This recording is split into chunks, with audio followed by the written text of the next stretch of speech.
días. Buenos días. ¿Cómo es tu nombre y cuál es tu profesión? Bueno, me llamo David Molina, soy psicólogo de la Universidad de Antioquia, especialista en psicología clínica y salud mental de la Universidad Pontificia Bolivariana. Tengo también una especialización en literatura y una maestría en psicología y salud mental. Y estoy en el proceso de formación de analista junguiano con la Asociación Internacional de Psicología Analítica de Suiza. Mejor dicho. Bueno, vamos a hablar un poquito acerca de lo que es el Eros y el Thanatos. Si de pronto lo puedes enfocar o si puedes citar personas, sería chévere también porque también me dan para la línea de investigación. Entonces, de pronto, ¿qué es esto del tema del Eros y qué es el tema del Thanatos? Bueno, Eros y Tánatos realmente en principio son dos personajes mitológicos, ¿no es cierto? Eros es el dios del amor. Una de las primeras referencias que aparecen sobre él es en la Teogonía de Hesíodo, ¿cierto? Y allí se nos habla de que es como el principio aglutinador, ¿cierto? El principio unificador como del universo, ¿cierto? Entonces desde ahí ya se le da como una fuerza bien importante. Luego lo de un dios como con otras características, más alado y todo eso aparece después, pero en principio es una fuerza unificadora, es una fuerza que congrega, pero también es una fuerza destructiva, ¿cierto? Entonces desde ahí ya la relación con el Tánatos está, ¿sí? Ya después en otros textos como en los diálogos de Platón hay un diálogo, el banquete, ¿cierto? Donde Sócrates establece una conversación con Diotima, que es como una filósofa pues como de la antigüedad. Algunos han dicho que es un personaje ficticio, pero bueno, digamos que la ponen a ella a hablar como de quién es Eros, del dios del amor, porque ese diálogo, el banquete, es sobre el amor precisamente. Entonces es uno de los textos como fundacionales de todo el tema de Eros. Allí Diotima cuenta que Eros es hijo de Poros, el dios de la abundancia. Poros. Y Penia, la diosa de la miseria. Entonces están con un banquete, en una fiesta por allá en Francachela, en el Olimpo, y Penia viola, mientras está dormido y borracho, a Poros, el dios de la abundancia, y queda embarazada. Y de esa violación y de esa borrachera entre estos dos personajes nace Eros. Entonces de entrada nos están diciendo que es hijo de la abundancia e hijo de la escasez. En el mismo cuerpo. Sí. Que la misma sensación, o sea, que el amor nos llena, pero que también nos deja un profundo vacío.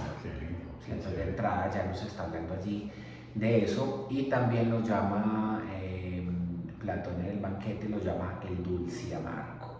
O sea, en ningún momento nos va a prometer que nos va a llenar completamente la vida, que va a ser felicidad, que va a ser abundancia, sino que también va a haber amargura y va a haber profundo vacío, ¿sí? Por eso Eros es una de las experiencias más transformadoras de la vida humana, pero es una experiencia que también es completamente sombría, ¿sí? Entonces de entrada ya hay como que esa idealización que aparece al principio del enamoramiento, siempre va a dar lugar a finales de pronto no tan felices, ¿cierto? Sí. O a transformaciones que depende de cómo se manejen, pueden terminar de una forma u otra. Y Tánatos, de otro lado, es el dios de la muerte, ¿sí? Es hermano de Hipnos, que es el sueño, eran hermanitos, o sea, porque el sueño finalmente es como una muerte, es como una pequeña muerte, por decirlo de alguna forma, mientras que el Tánatos ya se le representa con alas, ¿sí? En otras veces como una figura encapuchada, ¿cierto? Como muchas representaciones, pero es aquel que lleva las almas al Hades, ¿cierto? Hades era como el lugar donde las almas reposaban ya por la eternidad, las almas de los muertos, pero Tánatos era el encargado como de recoger el alma, ¿cierto? Y llevarla ya como al otro mundo. Entonces cuando hablamos de Tánatos estamos hablando como de lo mortífero, del final de la vida. Ya luego estos conceptos son como recogidos por diferentes filósofos y psicoanalistas, entre ellos Freud, que va a hablar también partiendo un poco de estos mitologemas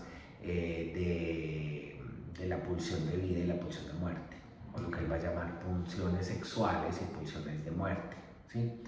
Eros estaría más representado con las pulsiones sexuales, que tiene que ver en sí con el sexo, con el amor, con lo que de alguna manera es la pulsión de vida, el instinto de vida, de reproducción y de cuidado, ¿sí?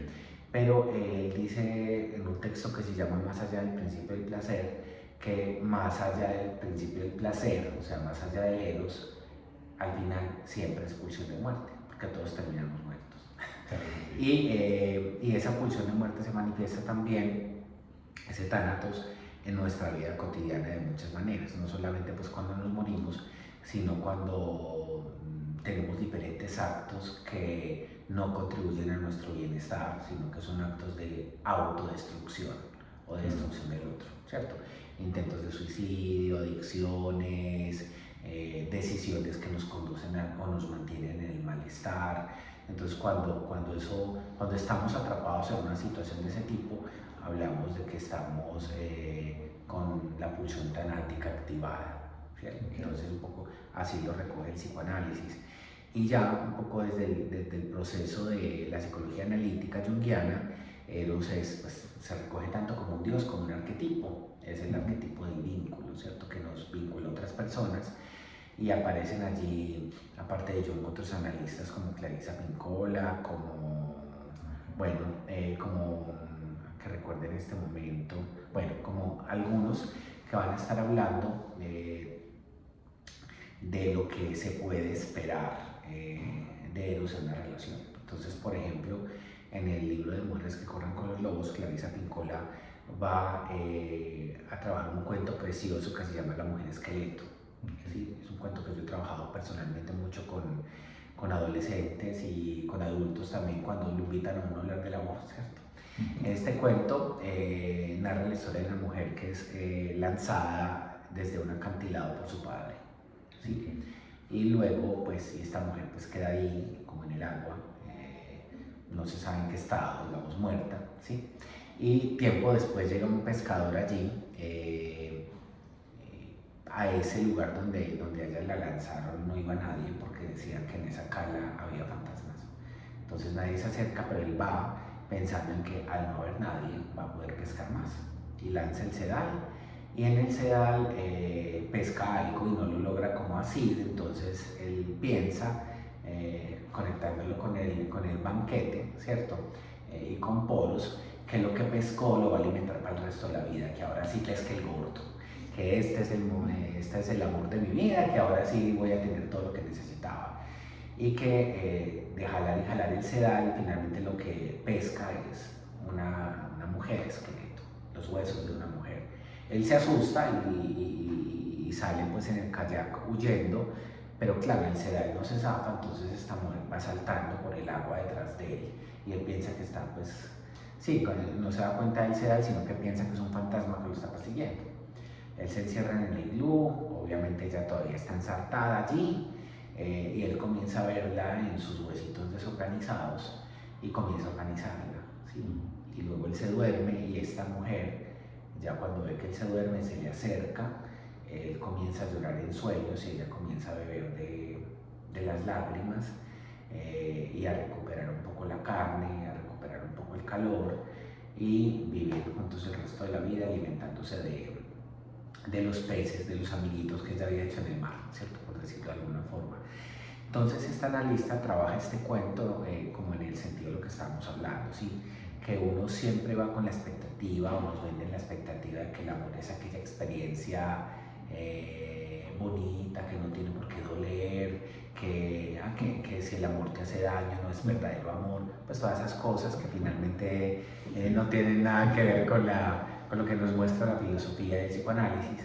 Ni siquiera el amor por nosotros mismos es completamente ideal y bonito, sino que también es un trabajo muy fuerte, sino que nos muestra que cuando al principio pensamos que pescamos algo muy gordo, que por fin vamos a ser felices, que no sé qué, pero luego encontramos que el otro tiene miserias, que el otro tiene sombra, que el otro es una mujer esqueleto. Y ahí tenemos que elegir. ¿Mujer esqueleto? Sí, o sea, que el otro es realmente una cosa huesuda y, claro. cuando lo que esperábamos al principio de la relación era una cosa muy distinta. Claro. Entonces cuando se nos aparece la mujer esqueleto en el vínculo, hay que elegir. O nos quedamos allí construyendo con el otro y viendo cómo le organizamos los huesos, ¿cierto? Cómo organizamos esta situación y nos quedamos, o nos oímos al no soportar esa situación. Entonces nos muestra como esa, creo que ese cuento incluso refleja muy bien, claro, es encontrar la muerte dentro del amor.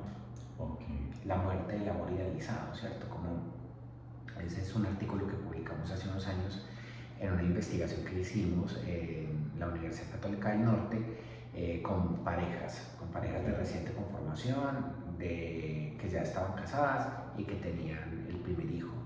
Y trabajamos con varios cuentos, entre ellos con este. Y encontramos mucho eso, de cómo cuando aparece la mujer esqueleto inicia la muerte de la relación o la transformación de la relación. Entonces desde allí el Eros y el Tánatos no son algo que esté separado, que parezcan opuestos, sino que efectivamente son como dos lados necesarios dentro de una misma moneda, porque igual en los vínculos humanos tienen que cambiar y los cambios siempre se experimentan como muertes. Sí, entonces esos proyectos en el mismo cuerpo de una misma persona pueden habitar los dos, ¿no? Deben habitar, habitan los dos. Habitan los dos. A nivel social también entonces pasa, ¿cierto? Con nuestra sociedad, con las construcciones que hacemos sociales, con las relaciones que hacemos con otras personas, por decir, hay conductas que hemos avalado que pueden ser tánatos y eros al mismo tiempo, ¿no? Hay actividades o formas de ser de la sociedad que también, o sea, desde nosotros siempre la proyectamos y obviamente la vamos a tener en las otras personas. O sea, por decirte, en sociedades se permite matar a la otra persona y está bien visto. O por decirte, un hombre puede tener 30 esposas y está bien visto, pero en otras no. O sea, depende también de como del tema cultural. Este Eros y este Tánatos lo interpretamos cada uno de una manera diferente, ¿no? Sí, digamos que en términos desde la psicología junguiana son arquetipos. Arquetipos, ok. Sí. ¿Qué es un arquetipo? Un arquetipo es un patrón heredado por la especie, tanto a nivel genético como cultural, de comportamiento, ¿cierto? Entonces, el Eros y el Tánatos, sí, básicamente son unas experiencias significativas del vínculo y de la muerte, ¿cierto? Y todos atravesamos por eso. Sí. Porque el Eros además no solamente tiene que ver con la pareja, tiene que ver con la familia, tiene que ver con el trabajo, tiene que ver con todas aquellas cosas con las que uno se vincula. ¿Sí? Entonces es una experiencia universal, pero su expresión ya sí depende del sujeto. Entonces, por eso lo que decíamos ahorita, ¿no? Que si es verdadero amor, no te maltrata, ¿no? El amor es un arquetipo, es una vivencia universal, pero se expresa de acuerdo a tu personalidad. Entonces, si tú eres un psicópata, tú amas psicopáticamente, ¿cierto? Si tú eres un obsesivo, tú amas de manera obsesiva. O sea, el amor se expresa, pero a partir de tu personalidad. Y no es que no ames, sino que tiene que ver con eso y tiene que ver también con, bueno, ya hablando de otra teoría dentro del psicoanálisis, con lo que son las pautas de apego, ¿cierto? Todos establecemos pautas de apego desde que somos pequeños, de un apego seguro, de un apego ansioso resistente, de un apego evitativo o desorganizado, de acuerdo a esas primeras experiencias con los cuidadores. Entonces, si yo tuve unos padres o unos cuidadores que siempre estuvieron pendientes de mí, que nunca me dejaron solo, que validaron mis emociones, que tuve un ambiente tranquilo, que recibí lo que necesitaba, yo desarrollo un apego seguro. Entonces me vinculo con los demás de manera confiada y establezco relaciones profundas, ¿sí? Sí, por el contrario, sí tuve a los padres o a los cuidadores, pero en algún momento se iban o trabajaban mucho tiempo, yo no entendía por qué se iban a veces, pero volvían y entonces como que estaban y no estaban, pero de alguna manera hay cierta certeza de que el otro vuelve, se puede generar lo que se llama un apego ansioso resistente, como que yo me vinculo, pero con el miedo de que el otro en algún momento se vaya, entonces a los reclamos y la cosa, listo, ese es como un segundo tipo. El tercero es evitativo, tiene mucho que ver con el abandono, ¿sí? cuando una persona es francamente ya pues como abandonada por sus cuidadores, crece con un desapego, ¿cierto? Con un miedo al vínculo, porque precisamente por miedo al abandono, y una autosuficiencia que hace que evite vincularse para no volver a pasar por lo mismo. ¿Sí? Y en los tres casos hay amor, ¿cierto? Sí. Simplemente depende mucho de las experiencias subjetivas que se hayan construido. O sea, Eros aparece, pero de acuerdo a las circunstancias, como tú lo dices, sociales, culturales o individuales que yo tenga, se va a expresar así. Sí. Bueno, y ahí de pronto en las religiones, no en una religión concreta, de pronto alguna como trastocación, o sea, lo que muchas veces lo que hemos pensado, pues a su forma de ver, o sea, de pronto interpretación, ya esto de pronto un poco más personal, obviamente que es como un profesional, hay de pronto momentos donde usted piense que lo que una religión de pronto puede interpretar como Dios puede ser Thanatos, o al contrario, lo que es Thanatos puede ser Eros, o pueden habitar ellas dos también en las religiones. Lo que usted ha visto, pues de pronto las que es cercana. Sí, me recuerdo en este momento, por ejemplo, donde creo que una de las religiones donde eso se puede ver más claramente es como en la religión hindú, ¿cierto? En el brahmanismo, donde estos dioses tienen como esas características a veces muy contrapuestas, ¿cierto? La diosa Kali, ¿cierto? Que es una diosa de la generación, de la generatividad, y es una diosa de la muerte. De hecho, se le representa como con sus brazos y con las calaveras, ¿cierto? Uniendo siempre como la vida y la muerte.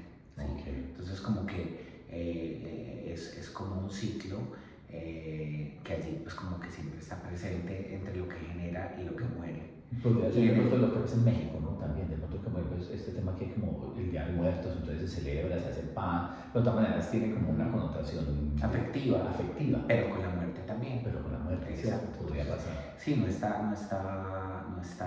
Y bueno, el mismo cristianismo, ¿cierto? El cristianismo se funda sobre un mito que muestra un sacrificio por amor, sí, que implica la muerte. Okay. Sí, que es como la muerte de Jesús en la cruz, ¿cierto? Entonces, sí, porque eso sucedió como una muestra de amor a la humanidad. Okay. Y eso tiene efectos, bueno, consecuencias, aquí tengo la cruz puesta, sí, pero tiene consecuencias, ¿sí? En que de pronto desde la mentalidad de un cristiano el amor esté vinculado con el sacrificio hacia el otro. Okay, sí. Recordemos a la Virgen la Virgen dolorosa con los 7 puñales, como que el amor tiene que doler, a veces más de lo que debería, y que implica también un sacrificio del propio bienestar y identidad, que creo que uno lo ve en la clínica, ¿cierto? Muchos pacientes llegan reportando esto, ¿cierto? Haciendo muchas cosas por el otro, como en un rol de sacrificio, y vamos a ver como los orígenes de eso. Y es impresionante cómo estos metarrelatos, como estos mitos, como estos arquetipos tienen un efecto en el comportamiento, del que a veces no somos muy conscientes. Así, por ejemplo, estaba conversando con un paciente que me decía que se estaba sintiendo mal porque era muy soberbio. Y yo, ¿qué es soberbio?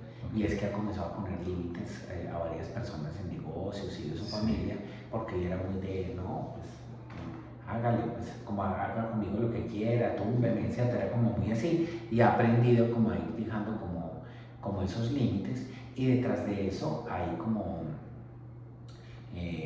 una creencia familiar, ¿cierto?, de que él debe permitir y asumir las deudas de los demás, ¿sí? Okay. Y una posición que tiene mucho que ver con una familia también muy católica, muy de poner la otra mejilla, lo hablábamos ayer. Entonces es impresionante cómo, sin ser muy conscientes, vamos replicando estos metarrelatos en nuestra vida. Sí, porque de todas maneras, pensaría yo que todo el tema de estos libros sagrados merece como una reinterpretación de acuerdo a lo que se está viviendo en el momento, ¿no? O sea, pues por ejemplo, el Eros en María, o sea, es de alguna manera, o sea, ella no tiene una relación sexual, pero ella cambia ese placer de alguna manera porque va a parir el Hijo de Dios, ¿no? O Claro, y el Eros aparece con ese ejemplo de María, pues en muchos de los místicos, ¿cierto? En Santa Teresa de Jesús, Eso está muy chévere. en San Juan de la Cruz, ¿cierto? Okay. Ahora nomás estoy leyendo una novela sobre Santa Rosa de Lima, ¿cierto? Que un poco muestra también como las visiones, el estatismo, bueno, Santa Teresita de Jesús, ¿cierto? Que un poco hablan, como en el Cantar de los Cantares, del amado. El amado es Dios, pero es otra forma de erotizar la relación con Dios y de vivir lo erótico, ¿cierto? Que no solamente pasa por el coito, ¿cierto? Sino que pasa por el afecto, por el vínculo, por la entrega, ¿cierto? Digamos que el Eros tiene diferentes caras, diferentes modalidades, ¿cierto? Bueno, y uno de los mitos más bellos sobre todo el asunto de Eros, que une también, ahora que lo recuerdo, la muerte, es el mito de Eros y Psique. No sé si lo conoces. No, pero me encantaría conocerlo, claro. Psique, que es el alma, la psicología, es un poco el pensamiento psíquico. Este mito está detallado en El asno de oro de Puleyo, que es como la primera novela en la historia de la literatura, es una novela romana, latina. Cuenta la historia de Psique, que es una princesa, creo que es etíope, algo así, y que tiene pues como 3 hermanas. Sí. Y ella es como la menor y es la más bella de las 3. Es tan bella que la gente comienza a creer que ella es la encarnación de la diosa Afrodita, de la diosa del amor y de la sexualidad. Y ella comienza a creerse el cuento. Entonces le lleva flores, chocolate, pues lo que hubiera en la época. Está muy bien, lo planteado, está perfecto. Sí, no, es que es impresionante, no, y es bien poderoso. Entonces ella se comienza a creer el cuento. Y digamos, en la mitología griega, en el pensamiento griego, el único pecado era el ibris, ¿cierto? Era creerse igual o superior a un dios. Entonces, Psique cometió este pecado y Afrodita obviamente necesitaba castigarla, ¿sí? Entonces Afrodita engañó al oráculo de Delfos, porque bueno, ¿qué pasaba? Todo el mundo la admiraba, pero ella no se casaba, ¿cierto? Las otras 2 hermanas ya estaban casadas y ella no. O sea, la Virgen como la endiosaban, la idealizaban, pero no la aterrizaban, porque uno para poder amar al otro tiene que desidealizarlo, ¿cierto? O sea, tiene que haber una muerte de ese enamoramiento inicial. Y eso no se daba. Entonces, el oráculo de Delfos, engañado por Afrodita, cuando los papás van a preguntarle por qué no se casa, por qué no consigue marido, le contestan que la pitonisa le dice que es que el destino de ella es ser entregada a un monstruo marino. Y fallecer pues ahí como entonces bueno, se van en el carromato, la llevan al acantilado junto al mar y ahí la abandonan. Mientras todo eso pasa, Afrodita entonces le dice a su hijo, Eros, ¿cierto? Que vemos también esos vínculos, la diosa de la belleza y del amor y de la sexualidad, envía a su hijo, ¿cierto? Que es, ya ahí se aparece ya como esta otra forma de Eros, como este adolescente con el carcaj de flechas, ¿cierto? Y lo manda para que le mande para que le envíe, más bien le lance una flecha al monstruo marino y otra Psique para que se enamoren, ¿cierto? Y bueno, entonces él llega, la ve a ella pues vendada y amarrada al carromato y esperando pues que el monstruo marino aparezca, él se sienta en una piedra y se quita el carcaj de flechas y se sienta sobre el carcaj de flechas y él mismo se entierra la flecha. Entonces claro, queda flechado además porque esta mujer es bellísima, se enamora de ella y la salva de ese destino, se la lleva pues a través de un viento que se llama Cétiro, se la lleva como a un castillo de cristal que él tiene pues como en un valle y comienza una convivencia a escondidas de Afrodita. Esa convivencia tiene una condición y es que ella no puede verlo, él solo va de noche, de día ella está sola, pero bueno, digamos que es esta forma de vivir en el castillo de cristal era como muy bien porque todo aparecía hecho, tenía vestidos, comida, todo era perfecto, tanto que sus hermanas van a visitarla un día y la ven como viviendo tan bien y sienten envidia. Mira que esto modela muchas de las telenovelas y los cuentos que van a venir después. Sí. Y sienten mucha envidia y le dicen a ella que si de pronto con el que ella está viviendo no será un monstruo marino. ¿Sí?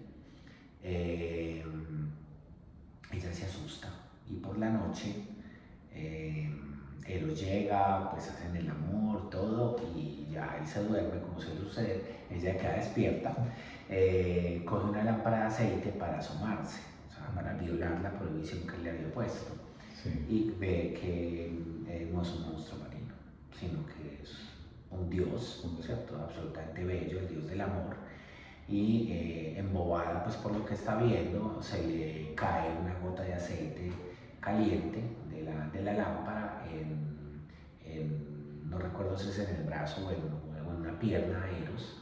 Entonces él despierta, airado, molesto, y le dice que a partir de ese momento no lo va a volver a ver. O sea, ya pierde en ese momento el amor, la abandona, y él se va, y ella queda pues como muy desesperada. Eros se da cuenta de lo que hicieron las hermanas. Entonces, cuando ellas van de vuelta pues como a sus casas, el mismo viento las empuja por un acantilado y le fallecen las hermanas de Psique. Mientras eso, Psique entonces comienza como a recorrer el mundo tratando de encontrarlo a él. Sí. Pide ayuda a todos los dioses, ninguno la quiere ayudar porque están amenazados por Afrodita, ¿cierto? Y Afrodita tenía pues el poder de meterlos en líos de faldas o de pantalones, depende del caso. Entonces como que todos quietos, todos amenazados. Pero Pan, que es como un dios pastoril, del que viene la palabra pánico. Ahí vemos todas esas vinculaciones del amor, del alma, con el pánico. Y el pánico viene de Pan. Pan era un dios pastoril, un dios que perseguía ninfas, un dios muy sexual, como esa sexualidad primitiva que también está muy vinculada al Eros. Pan le dice que tiene que pedirle perdón a Afrodita, ¿cierto? Como por lo que sucedió, por creerse diosa. Entonces el pánico le está enseñando a ella que ya llegó al límite, ¿cierto? Que tiene que ir. Y ella va efectivamente donde Afrodita y le pide perdón, y Afrodita le dice que Afrodita la encierra en una habitación con dos de sus sirvientas. Sí. Una era tristeza y la otra inquietud. Entonces la atormentan ahí pues como un buen rato. Sí. Y Afrodita luego le comienza a poner una serie de pruebas a ella para que alcance finalmente a Eros. Pero básicamente es con la intención de castigarla.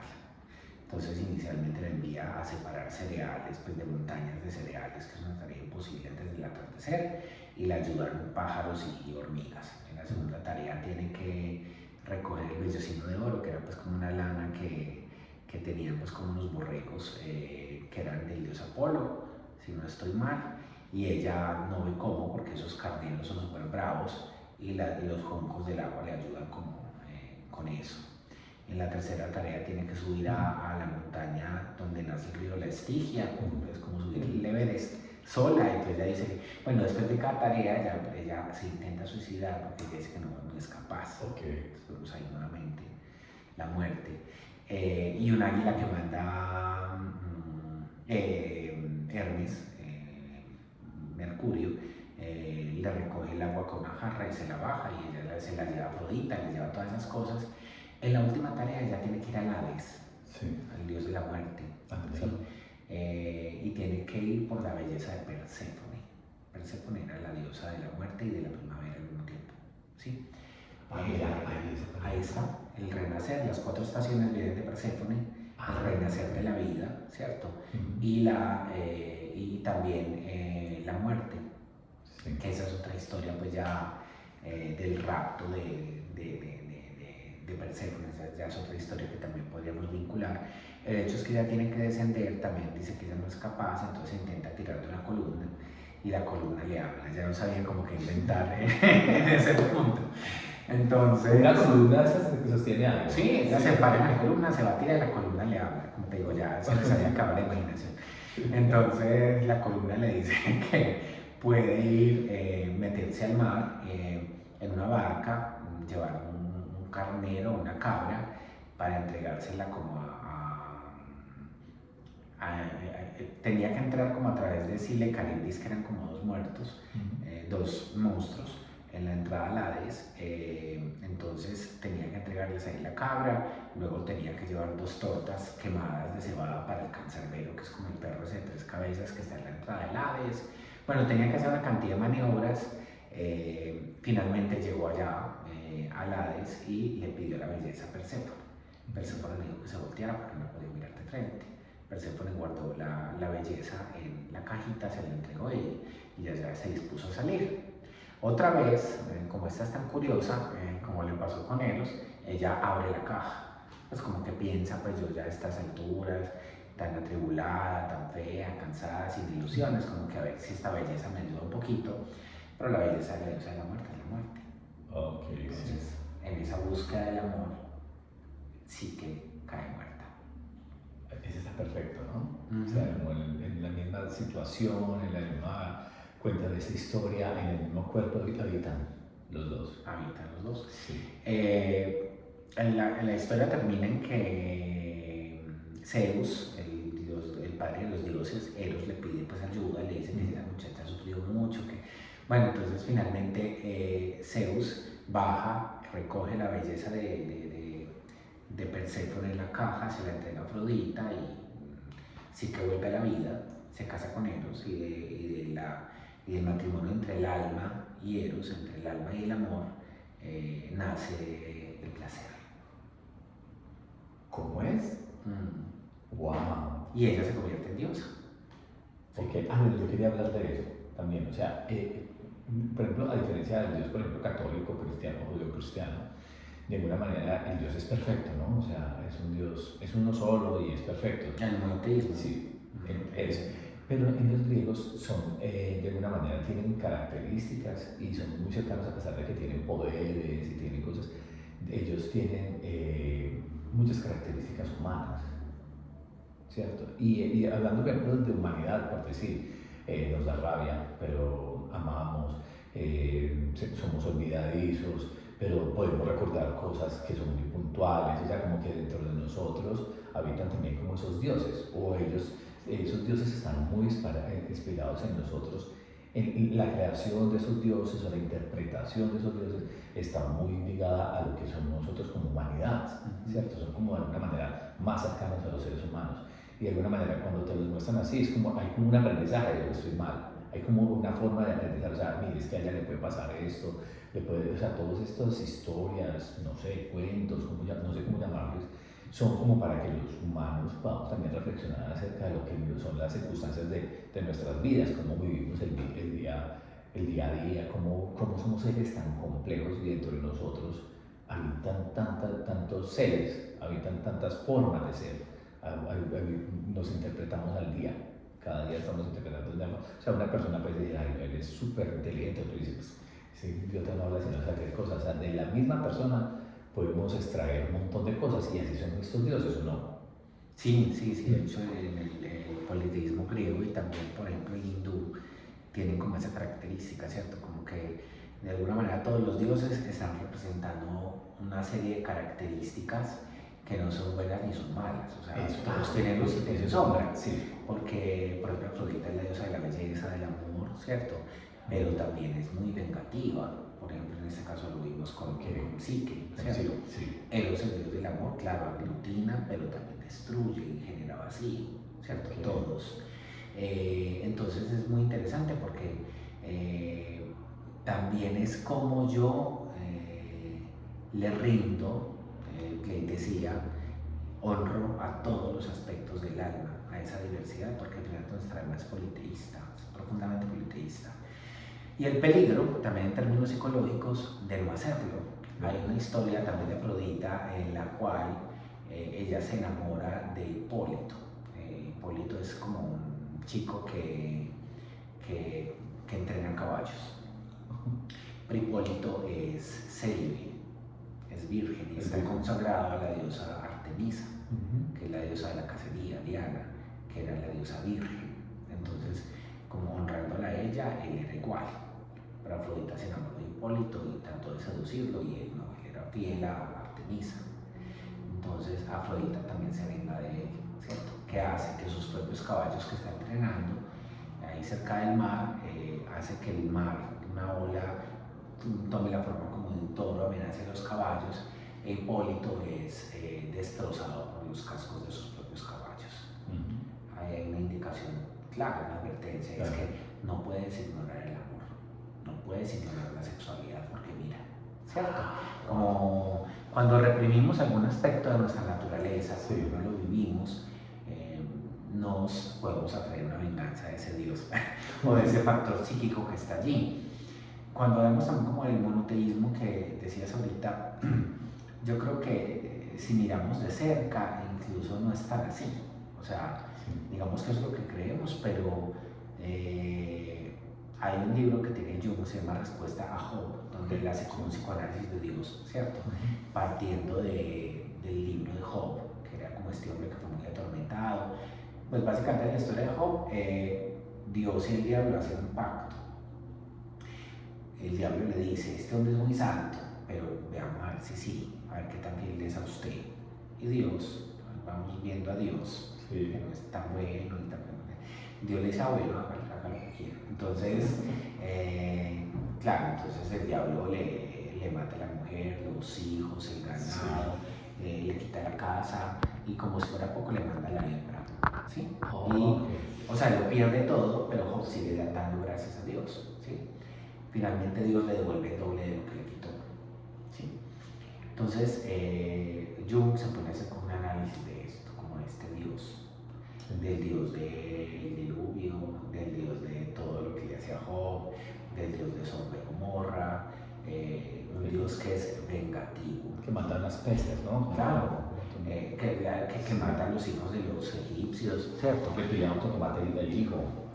Isaac y Abraham, o sea, como de ese Dios vengativo, castigador, que exige sacrificio. Y luego el Nuevo Testamento, ¿no? Que Dios es amor, misericordia. Entonces, como que hay aquí, ¿cierto? Entonces, un poco, voy a decir algo un poco, lo voy a decir muy simple, pero es como un poco lo que puedo decir, y es como si Dios tuviera dos personalidades, o sea, son dos dioses realmente, ¿sí? Dentro del mismo. Bueno, y ni hablemos de la Trinidad, ¿cierto? Que ya son tres. Que ya son tres. Y María, finalmente, que después con el dogma de la Inmaculada Concepción, en el año 1954, es como si de alguna manera desde el inconsciente hubiera surgido esa necesidad de poner lo femenino también junto a los dioses, ¿cierto? Y con el dogma de la Asunción de María y todo esto es como tratar de equilibrar ese triángulo, ¿cierto? Con el elemento femenino para generar completud. Bueno, creo que ya nos fuimos por otros lados, pero bueno, lo que vemos es que todo está allí, ¿cierto? Que el Eros no es perfección, el Eros también es vacío, el Eros es destrucción, el Eros se representa de acuerdo también a la cultura y a la personalidad, y que como la muerte hace parte de la vida como símbolo no solamente del final de la vida, sino de transformación, como en el tarot, ¿cierto? La carta de la muerte del tarot habla de un cambio, ¿cierto? De que algo tiene que morir, tiene que cambiar su forma actual para dar lugar a otras cosas, como en el me encanta, ese ejemplo está muy bueno, ¿no? O sea, en el tarot, una persona que pueda ver en un principio de la imagen, solo se va a remitir a una cosa, ¿cierto? Pero cuando vamos, o sea, siempre generalmente, o sea, tenemos que ir más allá y leer más allá de lo que nos presenta en un principio esta instancia, así igual en las situaciones en la vida, ¿no? O sea, entonces a veces estoy viviendo esto, pero muchas veces leemos solamente eso, pero no sabemos qué viene atrás o qué viene para adelante. Que de pronto Jung da un paso más adelante en la interpretación de los sueños, en muchas cosas donde va un poquito, entre comillas, más adelante que Freud en otras cosas, ¿no? O sea, y que de pronto es más esotérico, no es tan, por así decirlo, como tan científico, pero que de todas maneras son aportes y que ahorita eso es lo que permite que se estudie y que se cuestione esto, ¿no? Sí, es lo que hizo un poco fue estudiar todos estos fenómenos, ¿cierto? Sí. La astrología, el tarot, pues diferentes formas semánticas, el yoga chino, estudiarlos, pero precisamente como fenómenos científicos, ¿cierto? Y encontró pues la sincronía, que es en el caso de las mánticas, cuando hay una situación interior se empata con algo que está pasando afuera. Entonces, ahí es donde la cuña con el Premio Nobel de Física el término de sincronicidad, ¿cierto? Y escribir un libro al respecto, tratando precisamente de entender desde el método científico estos fenómenos. Bueno, se me recordé algo también cuando me propusiste que conversáramos sobre este tema. Me acordé de una novela de José María Vargas Vila, ¿cierto? Que era un autor medio prohibido aquí en Colombia hace algunos años, que nuestras mamás los leían así como a escondidas en la adolescencia, porque era un autor que hablaba mucho de temas sobre la sexualidad femenina, ¿cierto? Tiene varias novelas, Ahora las violetas, ¿cierto? Y hay una novela que leí hace muchos años que precisamente creo que al final recoge eso que estamos hablando. Se llama María Magdalena, la novela. Y es una novela lírica, es una novela escrita en forma de poesía, de poema. Por lo cual es un poquito densa de leer, ¿cierto? Por ese lenguaje lírico en toda. ¿Ah? Sí, hace años. Sí. Entonces en el final, que el final me pareció precioso, bueno, hablan de cómo María Magdalena, después de ser lo que nos han dicho, que la prostituta, que la que le sacaron los 7 demonios, todo esto, sí, ella se vuelve discípula de Jesús. Pero cuando matan a Jesús, y ella está enamorada pues de Jesús, ella se queda sola. Y en ese momento en que tiembla la tierra y se rasga el cielo, como nos han dicho, el velo del templo, pues todo lo que dice la Biblia, ella sale huyendo como todos los apóstoles y se entra como al Monte de los Olivos, y allí se encuentra con un centurión con el que ella tenía una relación antes de conocer a Jesús, y tienen sexo, ¿cierto? Y ella se entrega a él, porque con tanta muerte lo único que podía mantenerla viva era el deseo.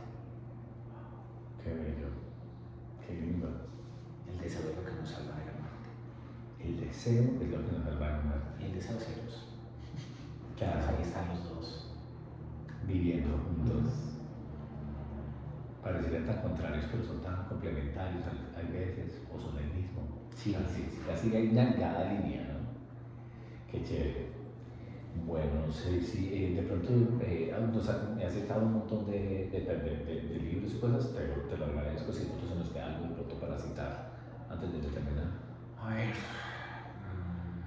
Pues como material de estudio, inclusive no tiene que ser pues no el tema de psicología, porque veo que has estudiado como por otros lados, también desde otra, que también eso también es chévere, o sea, como otras disciplinas, otras, como de alguna manera, ¿cómo se dice? Contextualizaciones diferentes, ¿no? Sí, de la literatura sobre todo. Bueno, recuerdo acá también otra novela, Las desventuras del joven Werther de Goethe, ¿cierto? Donde esta novela habla de un suicidio por amor, ¿cierto? Exactamente. Entonces, esta novela generó, cuando Goethe la publicó, generó una ola de suicidios en Alemania. ¿Por qué lo digo? Porque actualmente en psicología y en salud pública hablamos del efecto Werther, ¿cierto? Y es como la promoción de ciertos contenidos, el mal manejo de ciertos contenidos a nivel de los medios de comunicación y demás, puede inducir suicidios en lugar de evitarlos, de prevenirlos. Pero la novela fundamentalmente de lo que nos va a hablar es de eso, de la idealización amorosa y de no soportar la muerte del amor e identificarla con la muerte física. Okay. Entonces, finalmente el protagonista no se salva, ¿cierto? Muere, pero nos queda también con el pensamiento de cómo el amor tiene unas caras nefastas vinculadas también con la muerte y cómo sobrevivir a eso. ¿Sí? Wow, gracias. Bueno, no sé, de pronto, primero agradecerte por tu tiempo y por tu saber. Eres una persona muy juiciosa, muchísimas gracias. Creo que me con la persona indicada para lo que estoy buscando. Si no puedo, necesito más adelante, por favor, y voy a tratar también de citarlo, porque no sé, es un trabajo de investigación también. Entonces es eso, agradecerle y bueno, espero que nos podamos volver a ver. Claro, gracias. Cuando quieras. Vale.